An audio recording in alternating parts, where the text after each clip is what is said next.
this is another one of those topics that nobody really talks about.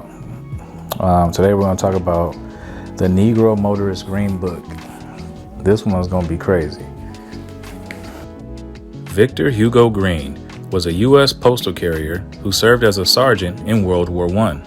After the war, while living in Harlem during the Harlem Renaissance, he saw a need to assist African Americans in finding safe havens and businesses that catered to them while traveling around the country. He used his connections within the National Association of Letter Carriers to obtain information on various regions throughout the United States.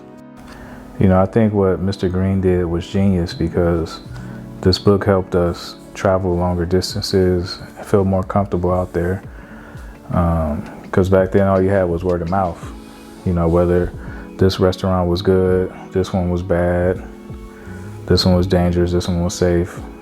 But with this book, you can travel across the country. In 1936, he published the Negro Motorist Green Book, and in 1947, he started the Reservation Station, which assisted African Americans with booking travel arrangements. By the 1950s, the book was renamed the Negro Traveler's Green Book and expanded the coverage to all of the United States, Bermuda, Canada, and Mexico.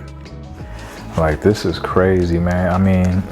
It has every state in here.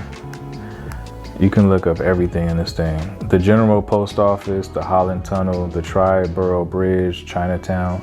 He has points of interest in New York City. He tells you the key to street numbers in Manhattan, how to read the streets. He writes something right here on page 4. He says, "We are making this guide as near complete as possible until such time as we can get the information from the different sections of the country.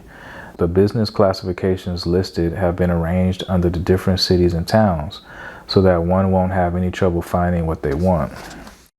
The book was published yearly in the month of April, and the subscription was only 25 cents per copy.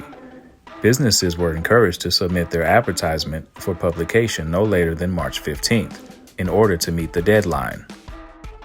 From what I gathered, the middle-class African Americans began to flourish in the 20s and 30s. They had the money and the cars and stuff like that, but they were still living in a world where, legal and social rules kind of restricted them from their freedom.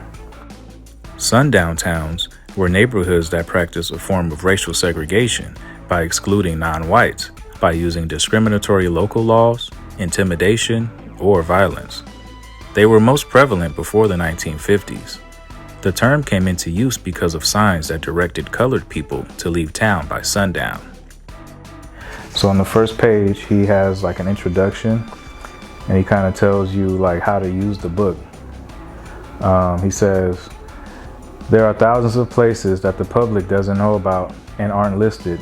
Perhaps you might know of some. If so, send in their names and addresses and the kind of business so that we might pass it along to the rest of your fellow motorists. You will find it handy on your travels, whether at home or in some other state, and is up to date. Each year, we are compiling new lists as some of these places move or go out of business, and new business places are started giving added employment to members of our race. When you are traveling, mention the Green Book so as to let these people know just how you found out about their place of business. If they haven't heard about this guide, tell them to get in touch with us." Shortly after the passage of the Civil Rights Act of 1964, which outlawed the types of racial discrimination that had made the Green Book necessary, publication of the Green Book ceased, and it fell into obscurity, but not before its impact changed Black America forever. So in the first part of the book, they have a copy of a letter that somebody wrote to Victor H. Green. It says, "Dear Sir, it is a great pleasure for me to give credit where credit is due. Many of my friends have joined me in admitting that the Negro Motorist Green Book is a credit to the Negro race. It is a book badly needed among our race since the advance of the motor age. Realizing the only way we knew where and how to reach our pleasure resorts was in a way of speaking by word of mouth, until the publication of the Negro Motorist Green Book. With our wishes of your success and your earnest efforts, we earnestly believe the Negro Motorist Green Book will mean as much, if not more, to us as the AAA means to the white race. Respectfully yours, W.M. Smith. This is crazy.